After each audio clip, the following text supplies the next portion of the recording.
Hello viewers, আসসালামু আলাইকুম। Welcome back to my channel Shamima Akter Shamima's cookbook থেকে নতুন আরও একটি ভিডিও নিয়ে হাজির হয়ে গেলাম।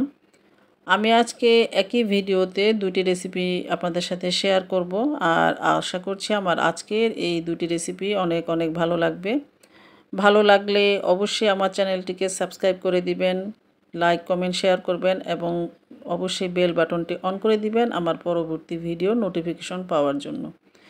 তো এর জন্য প্রথমে দেখতে পাচ্ছেন আমি এখানে 3টি মিডিয়াম সাইজের আম নিয়েছি, আর এখন আমি আমগুলোকে ছিলে পরিষ্কার করে ছোট ছোট টুকরো করে নিয়ে নিচ্ছি।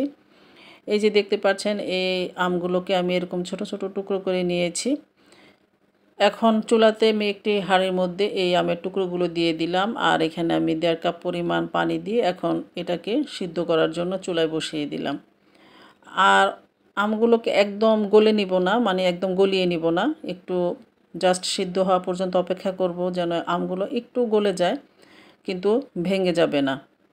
তো উপর থেকে আমি একটু ফেনা ফেনা যেগুলো হয়েছে সেগুলো তুলে নিলাম। এখন আমি আমগুলোকে একটি স্ট্রেনারে ঢেলে নিয়ে নিচ্ছি, মানে আমি আজকে এই আমগুলো থেকে পানিটা নিয়ে নিব। বাকি আমগুলো দিয়ে আমি কি করব সেটা আপনাদের সাথে পরবর্তীতে শেয়ার করছি। আমি এখানে আমের পানি 1 কাপের মতো হয়েছে, সেটা নিয়ে নিলাম। 1 কাপ পরিমাণ চিনি দিয়ে দিলাম, দিয়ে এখন আমি আবার হাঁড়িতে এটাকে বসিয়ে দিলাম, আর এখন আমরা এটাকে নেড়েচেড়ে মিশিয়ে নিব। আর এর মধ্যে আমি সামান্য পরিমাণ গ্রিন ফুড কালার দিয়ে দিলাম, এটা জাস্ট দেখার সৌন্দর্যের জন্য। আমি এখন এটাকে জাল করে একটু ঘন করে নিয়েছি, আর সামান্য পরিমাণ 1 চা চামচের মতো দিয়ে দিলাম হোয়াইট ভিনেগার, দিয়ে একটু নেড়েচেড়ে মিশিয়ে নেব। যেন দেখতে পাচ্ছেন এটা একদম খুবই স্টিকি হবে না, 1 তার 2 তার হতে হবে এমন না, জাস্ট একটু আঠালো হলে এটাকে আমি চুলাটাকে অফ করে দিব। এরপর আমি এটাকে ঠান্ডা করে একটু মোটামুটি ঠান্ডা হয়ে যাওয়ার পর এরকম একটি জারে নিয়ে নিচ্ছি। চাইলে আপনারা এরকম একটি বাটিতেও এটাকে ঢেলে নিয়ে নিতে পারেন। রুম টেম্পারেচারে আসার পর ফ্রিজে এটাকে আমি 1 ঘন্টার জন্য রেখে দিব। আর উপরে যে ফেনা ফেনা একটা ভাব হয়েছে সেটা একটু উঠিয়ে নিচ্ছি। আর 1 ঘন্টা পর আমি এটাকে বের করে নিলাম। তো দেখতেই পাচ্ছেন জেলিটা কতটা সুন্দর হয়েছে, দেখতে পাচ্ছেন। আমি এখানে কোনো রকম আগার আগার এবং কোনো রকম জেলিটিন ছাড়াই আজকে এই জেলিটা তৈরি করে নিয়েছি। আর এটা যে কতটা টেস্টি হয়েছে এটা আপনারা বাসায় তৈরি করলেই কিন্তু বুঝতে পারবেন। এটা যে কোনো ব্রেকফাস্ট অথবা বাচ্চাদের টিফিনে অথবা বিকেলে চায়ের সাথেও এই যে জেলিটা দিয়ে আপনারা এরকম পাউরুটি বাচ্চাদের সামনে দিয়ে দিতে পারেন, তারা কিন্তু খুব মজা করে খেয়ে নেবে।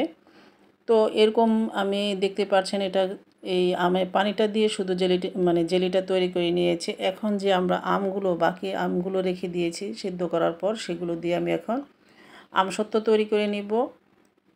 তো আমি সেই একই হাঁড়িতে বাকি আমের টুকরোগুলো দিয়ে দিলাম, আর এখানে আমি 1/2 কাপ পরিমাণ চিনি দিয়ে 1/2 কাপের মতো পানি দিয়ে দিচ্ছি। দিয়ে একটু নেড়েচেড়ে মিশিয়ে নিয়ে এখন চুলাটাকে জ্বালিয়ে নিচ্ছি। এটাকে আমি চুলার আঁচটাকে একটু মিডিয়ামে রেখে এই আমের টুকরোগুলোকে ভালো মতো গলিয়ে নিব। আর যদি এরকম একটি ম্যাশার থাকে তাহলে এভাবে করে এটাকে একটু ম্যাশ করে নিয়ে নেবেন, এতে করে খুব দ্রুত কিন্তু আমটা সিদ্ধ হয়ে যাবে এবং একদম সব কিছু পারফেক্টভাবে তৈরি করে নেওয়া হয়ে যাবে। তো আমি আজকে একটু দেখা সৌন্দর্যের জন্য সামান্য পরিমাণ এখানে গ্রিন ফুড কালার ইউজ করব। চাইলে আপনারা এটা ইউজ করতে পারেন, আর যদি আপনাদের পছন্দ না হয় তাহলে স্কিপ করতে পারেন, কোনো সমস্যা নেই। তো সব কিছু ভালো মতো গলিয়ে নিয়েছি, আর এখানে আমি দিয়ে দিচ্ছি 1/2 টিস্পুনের মতো লবণ, আর 1/4 টিস্পুনের মতো দিয়ে দিলাম বিট লবণ। তারপর আবার সব কিছু ভালো করে নেড়েচেড়ে মিশিয়ে নিব। তো আমি আগেই বলেছি আমি এখানে সামান্য পরিমাণ গ্রিন ফুড কালারটা ইউজ করব দেখা সৌন্দর্যের জন্য, আর কিছুই না। এখন সব কিছু নিয়ে ভালো মতো মিক্স করে নিয়ে নিব। আর আমের ভিতরে যে আটির একটু শক্ত মতো অংশটা থাকলে সেটা এইভাবে তুলে ফেলে দিবেন। এখন আমি এখানে দিয়ে দিচ্ছি 1 টেবিল চামচের মতো শুকনো মরিচ এবং পাঁচফোড়নটাকে আমি ভেজে গুঁড়ো করে নিয়েছি। আমি এখানে 2টা শুকনো মরিচ আর 1 চা চামচের মতো পাঁচফোড়ন ভেজে গুঁড়ো করে নিয়েছি, সেটা দিয়ে দিলাম। দিয়ে ভালো মতো নেড়েচেড়ে মিক্স করে নিয়ে এখন আমরা চুলাটাকে অফ করে দিব। এরকম একটি প্লেটের উপরে আমি সামান্য পরিমাণ তেল ব্রাশ করে নিয়েছি। তারপর আমি সম্পূর্ণ আমের পিউরিটা এখানে ঢেলে দিচ্ছি।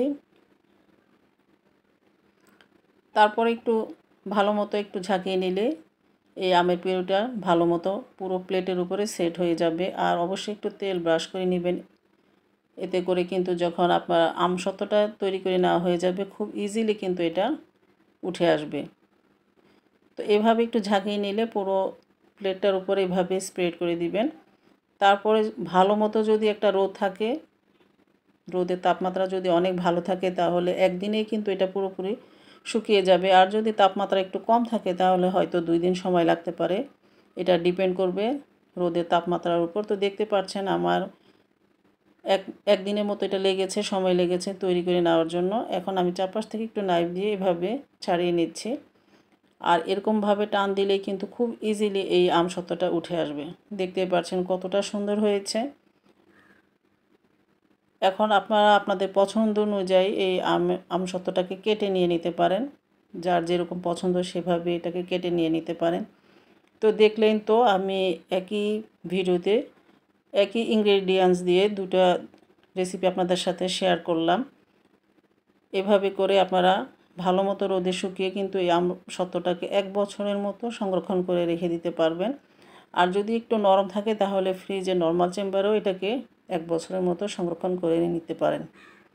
ব্যাস তৈরি করে নেওয়া হয়ে গেল আমার দারুণ স্বাদের আমের জেলি, অথবা আরও একটি রেসিপি যেটা আমি আমসত্ত্ব তৈরি করে নিয়েছি।